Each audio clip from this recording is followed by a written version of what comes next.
Hi, it's Dawn from Dawn's Dirt. Dirt can mean gardening, dirt can mean farming, dirt can mean agriculture, dirt can mean politics, dirt can mean religion, dirt can mean anything I want it to mean because this is my show, Dawn's Dirt.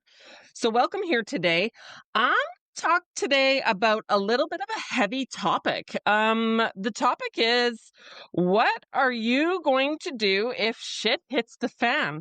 I have thought over and over and over again, what am I going to do if things go crazy in the world and I have to feed my family? So that's what we're going to dive into today. Heavy topic. I'm going to give you my honest, brutal thoughts and opinions on it, and they might not even be that popular. So that's the stage for today's episode. So thanks for tuning in.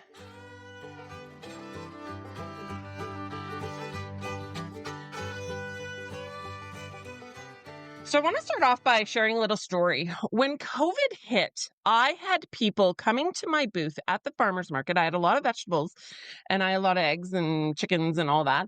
I had a lot of food, and I had people coming up to my booth who were genuinely afraid. What happens if the grocery store shuts down? They were afraid, where are they going to get their food? They were also afraid to go into grocery stores right at the beginning of COVID. And to be brutally honest, I kind of capitalized on that fear a bit. I started a food box program online, jumped into it. I was selling thousands and thousands and thousands of dollars every week to consumers to buy my food box. And so they didn't have to go into the grocery store. And it worked quite well for my business and for my farm. But as COVID drug on, people that were unvaccinated actually started to get more and more afraid of, would they even be allowed to go into a grocery store? They weren't allowed to go into a restaurant. So would they be allowed to go into a grocery store? Would they be allowed to buy and sell? And we hear our governments right now talking about World War III, and that's a little scary. And they're talking about digital IDs.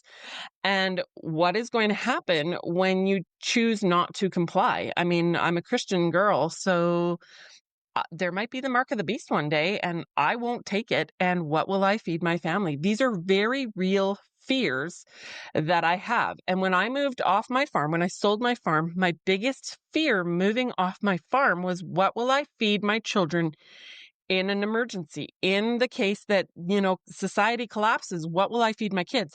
And I was looking at properties in town to purchase.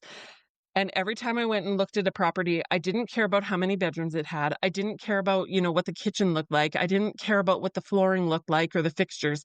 I cared about, how big was that backyard and where can I hide my chickens? Those two things were most important to me in the event of, if shit hits the fan, what am I going to feed my family? And I'm responsible for that. I'm responsible for my children, to feed my kids, not society, not the grocery store.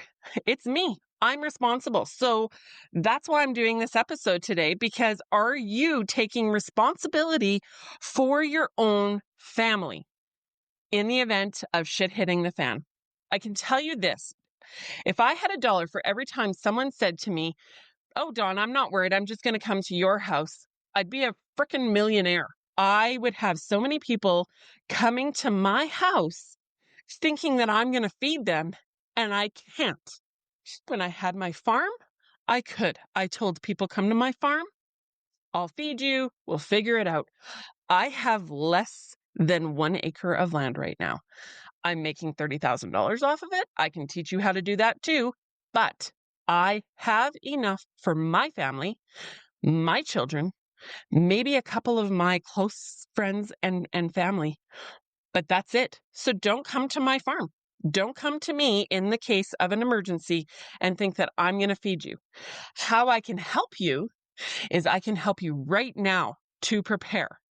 Listen to my podcasts, follow my content, and sign up for my programs. I can teach you how to garden.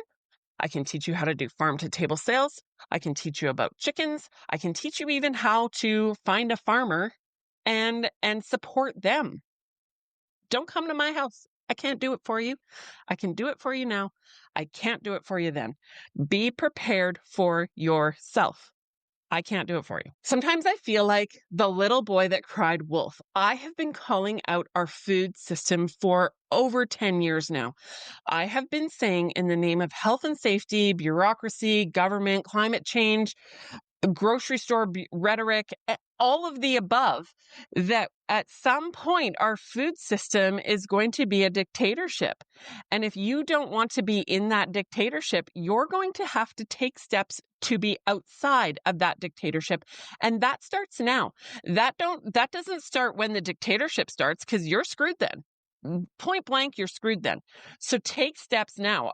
I feel like boy who cried wolf, but I'm not wrong. We need to be learning these lessons now. I've been to Cuba many, many times. Cuba is a communist country. I love Cuba. I love the people of Cuba.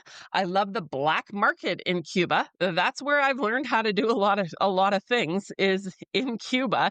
They are all small business owners. They are all bartering and trading and doing things, around the system, because their system doesn't work. Yes, they get their little bag of rice and their little bag of beans and their little piece of pork once a month, but it doesn't feed them. It doesn't, sustain them for the month. It gives them a little bit just to stay less hungry, not fully not hungry. And so that's the thing. I've learned from all of these different situations and all of these different places in life, and I'm trying to apply these things, and I'm trying to be proactive, not reactive, to when shit hits the fan. And hopefully I'm wrong. Hopefully shit doesn't hit the fan. Hopefully I'm wrong. Please mark my words now. I hope I'm wrong. But in the event that I'm not wrong, I have food. I'm teaching lots of people about food, where to go, how to get it, how to grow it, do all these things. It's almost like, and I'm not a prophetess. Please, I'm not. I'm just being 10 steps ahead in being proactive, not reactive. That's all. So here's the thing. People always think that they can just figure it out later. I can figure it out later. Oh, I bought from that farm one time, so that's going to be my plan. I had that feeling over COVID that people really supported me during COVID. The year 2020 on my farm, boom, I sold so much. I made so much money. I had so many customers, and I thought, wow. And so what happened, and this actually ironically didn't just happen to me, it happened to a lot of small businesses, and we kind of made a mistake. 2020 was such a good year that people ramped up and geared up for 2021. And I'll tell you what happened in 2021.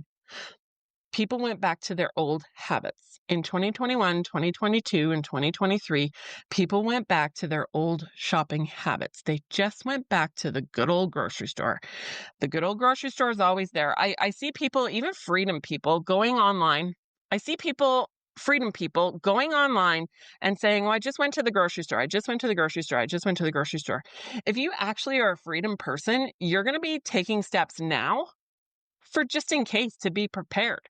If not, you're not really a freedom person. You're a lot of lip service, which maybe this is going to rub some people the wrong way. You're a lot of lip service, but you're no action. And in the event that something goes sideways, you're not going to eat. People just assumed that I would be there. And when I had my farm, I honestly thought to myself, what would I do if the grocery store shut down and I had more people coming to me than I had food to give them or sell them or barter with them or trade with them or provide to them? That was a real thought of mine, because it wasn't out of the realm of possibility. And I thought to myself, I've got a pretty good facial recognition memory. I'm kind of creepy with faces. I'm terrible with names. If you tell me your name 15 times, I'm not going to remember it. But if I've met you once or twice at a farmer's market and we've had a great conversation, I will remember you. And I knew in my head that I would provide for the ones that supported me right through. And that's how I was going to define who will I support and who will I not. And I'm a little like that now. I'm on a much smaller scale, but my closest friends and my closest family, my mother, that's who I'll feed. My children, my ex-husband. I'll even feed my ex-husband, but I can't feed much more than that. And so these are very real possibilities and real concerns if shit hits the fan. Hopefully I'm wrong. Hey friends, on Dawn's Dirt, we get real about growing food, farming, homesteading, living free, and digging into the stuff that actually matters. If you're loving the dirt we're dishing out, don't forget to like, subscribe, and follow on your favorite social media platforms. That's how we keep growing this community of badass, soil-covered, chicken-loving, freedom-chasing humans. Like and subscribe to me on Instagram, YouTube, Spotify, Apple Podcasts, you name it. Come be part of the movement. So farmers have actually planned for this, or a lot of farmers have. Actually, a lot of farmers even buy their food at a grocery store. They've got big grain farms. They've got grain, so they could make bread. They could ground up their wheat and make bread. But that's probably almost all they have. Some grow a lot of farmers grow gardens, and some have beef. So farmers are probably going to be okay. But even they may not have enough for a lot of people. And so even your farmer down the road may or may not be a help to you. Farmers have planned these things out. They know what they have in their pantries. They know what they have in their fields. They know where their cows are. They know, they've got their food system figured out. And they're more than likely not going to be able to share or wanting to share with the general population either. So the point to all of this, if you've waited until the shelves are bare, you've waited too long. So how are you going to be prepared now? That's the question. How are you going to get prepared now? So the first way you're going to get prepared now is you're going to start a garden. You are going to plan and have seeds ready so that if you have to grow a garden, you can. And you can start practicing how to grow a garden now because it's not that simple and easy. And if you need help to grow a garden, that's where Dawn's Dirt comes in. I've grown many gardens. I've grown lots of vegetables. I have helped lots of clients, and I can get you growing food so that you're prepared in your own backyard. Even if you live in a big city, in a townhouse, even if you have a little bit of a backyard, you can grow a lot of food. You just got to do it. You just got to start. And the time to start is not later on when shit hits the fan. The time to start is now. So be prepared for summer and spring 2026 and grow a freaking garden. Take your food sovereignty into your own hands. Stop relying on the grocery store. Start building a community. Start growing a garden. I can help you. That's what I do. I can help you now by doing that. Grow microgreens. This fall in November, I'm going to do a quick little microgreens class. I'm going to do a quick little microgreens course, and I'm going to teach people how to grow microgreens in their freaking basement. It could be minus 30 outside, and you can have microgreens. You can have salad. You can have pea shoots. You can add them to your stir fries. You can add them to your salads, and you can grow food in your space right now. You need a corner of your living room or of your bedroom, of your whatever space you're in. You can grow food now. You don't have to wait for next summer. You don't have to wait for next spring. You can be prepared now, not later, now. So, look for that. If you live in a town or a city, if they allow you to have chickens, get some chickens. Put a few chickens in your backyard, feed them your scraps. It's a rotating system. I think it's Joel Salatin. He says, man, if every household had a garden and a few chickens, we would not have hungry people. So that is what I'm here to say. Get a few chickens, have a backyard, grow a garden, and you're not going to go hungry. If anything, you're going to have food to share with your friends and neighbors, because that is how we, the people, are going to be prepared if shit hits the fan. If we do it ourselves, we have the power. I keep saying this over and over. Little boy that cried wolf. We, the people, have the power to take back our control, to change our food system. Even if your town doesn't allow chickens in the backyard, beg for forgiveness rather than ask for permission. That's how I roll sometimes, I have a lot of chickens in the space I have, and I don't know. So far, no one's had said anything, and it's been good for me. Beg for forgiveness rather than ask for permission, because that's what they do in Cuba. They just go outside of the system, even when it comes to raw dairy. I don't actually think it should be legalized, because if we legalize raw dairy, the government hands are going to get into it. The government bureaucracy is going to get into it. It's going to be regulated, and it's going to, wreck it for the people. So we need more people on a very, very small scale, flying under the radar, doing raw dairy, and bartering, trading, selling, whatever to the people. In Canada, raw dairy is illegal, but just do it on a small scale. Yeah, I'm not selling raw dairy. That's illegal, but I do have one goat for my family. So, I'll be all right for milk. I'll be all right for meat. Got chickens. Do this for yourself. I can't help you. I can help you now. I can teach you, but I can't help you after the fact. If you need digital ID to get onto the internet, boom, we're done. So take advantage of this now. Don't wait. Don't wait because I can't feed you then. I can't help you then. You're going to be fucked then. Pardon that's so blank, but that's just the way it is. What else can you do now to be prepared? You're going to want to go to your local farmers markets. Now, you have to be careful with farmers markets because a lot of people are buying and selling a lot of shit. Well, that's going to stop too if the world goes sideways. So make sure you're going to the farmers market and make sure that this is most important, that you are buying directly from the farmer, that they are actually growing, raising, producing, feeding, that they actually have the animals, that they actually have the vegetables, that they actually are the farmer. Because if shit hits the fan, the farmer will have food. The middle guy will not have the food. So make sure that you are buying from the farmer and make sure that you are buying from that farmer now. If you're buying from the farmer now, the farmer is going to remember you later on. You are helping the farmer now. The farmer will help you later. If you are not helping the farmer now, the farmer may not help you later. It's pretty simple, people. So make sure that you are buying from a farmer. Make sure that you're building the community and the relationships now. That's imperative. Yeah, I don't know how to make it any plainer, but these are things that I lay awake at night and I think about. And I was talking to a girlfriend last night because I was really quite emotional yesterday about, I feel guilty. I feel guilty that I don't have my big farm anymore. I feel guilty that I can't feed more people. I feel that's what hurts my heart. I love people more than I love anything. And that's what makes me sad is that I can't help more people. People drive me. Food drives me. I worry for society and food and people. That's why I'm doing this. Never mind the money. I do need a couple of pennies in my pocket for coaching, but I don't do this for that. I do this for people. I help people because I love people. And yeah, I just want to spread that love of people to others. I want to teach people how to build communities where they're at.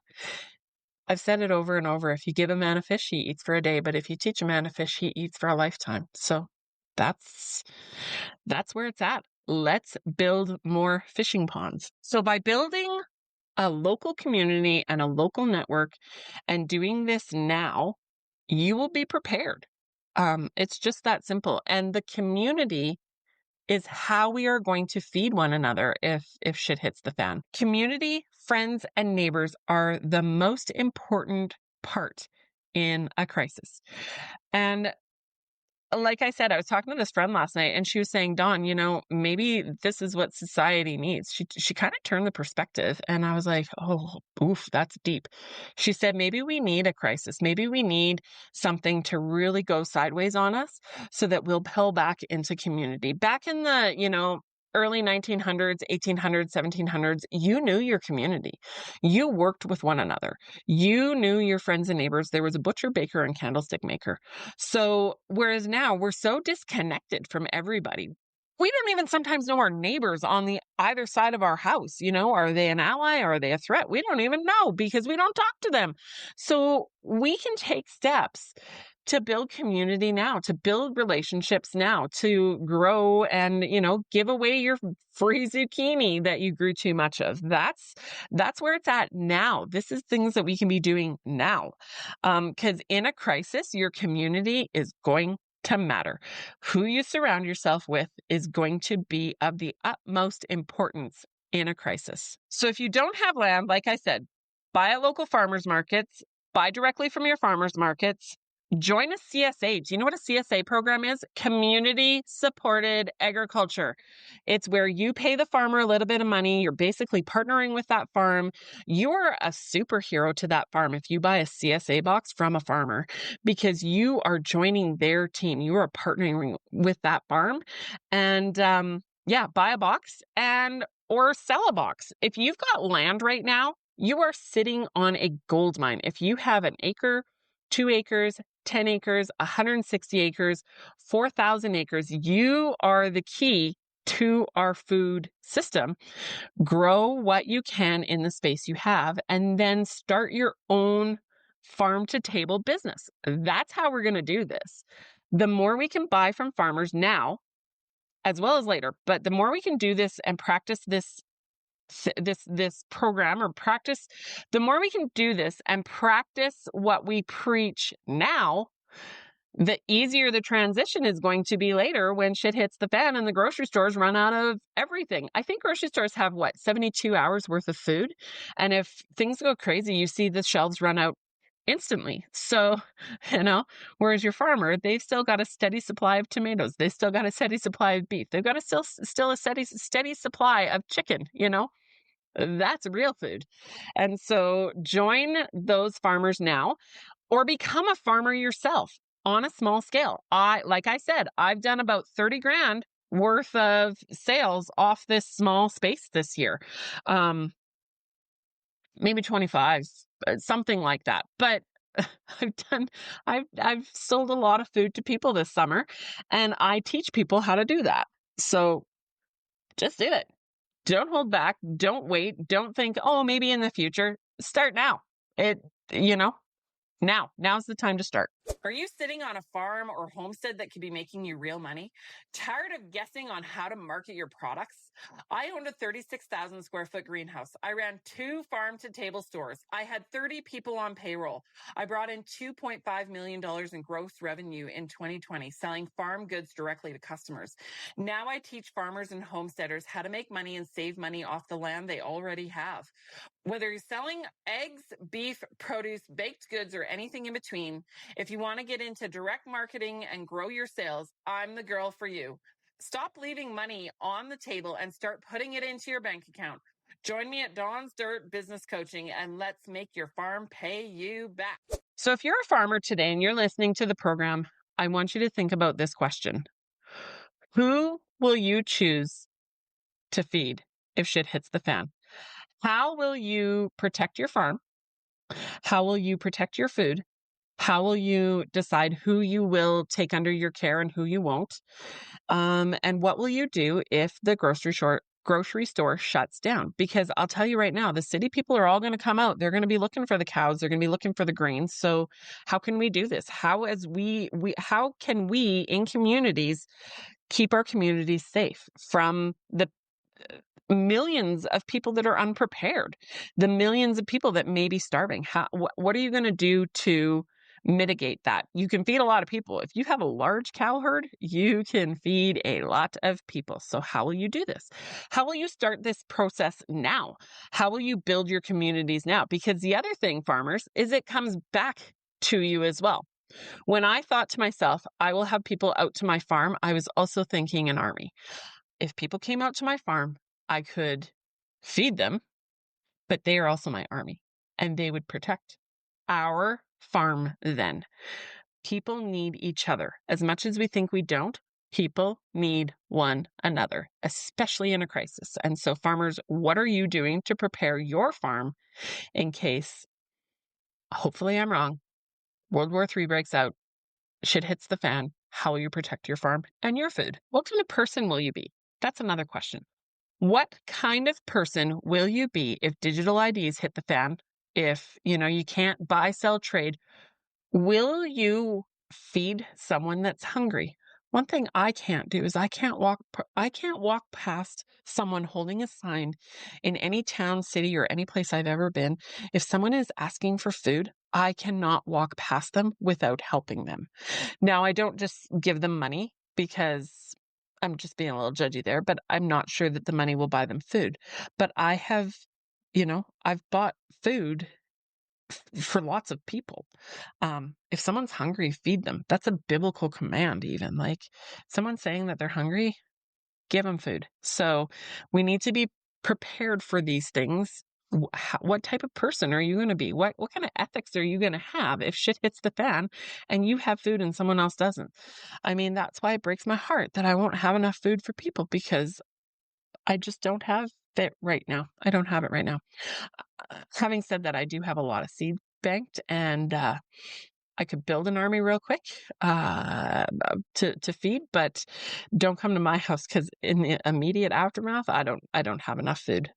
Maybe a year later we can grow some stuff, but I don't have it now. So the biggest takeaway from this podcast today is don't outsource your survival.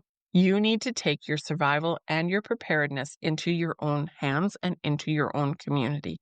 You need to know who is your ally, who is your enemy, and how will you survive, big things that are out of our control. If it gets too big, I mean, we're going to just all be in trouble. But in the interim, when the grocery stores are just shutting down, when, things are just starting to go sideways, what are you going to do and how are you going to eat? Think about that. How are you going to be prepared? I know this podcast is a little bit of doom and gloom, but I'm here to just tell the truth. Like, these are things that I've thought about for a very long time, and they're important. Little boy that cried wolf. I don't want to be the one who warned and warned and warned and then was ignored. The wolf finally showed up. My hope is that you take action before that day comes. Just be prepared and reach out. I can help you now. I can help you lots now. I can give you ideas. We can tactician together. We can build you a business so that you can be one of the ones feeding people and choosing who you're going to feed and who's in your community. I can easily help you with that. I can help you grow a garden in your backyard. I can help you with microgreens. Just reach out. Put something in the comments. Send me a DM. Let's do this together, and let's take our food system back into our own hands. We, the people, have the power. We just got to take it, and we got to be proactive, not reactive now. Thanks so much for listening today. A little bit of a heavy topic, but yeah, I was crying last night.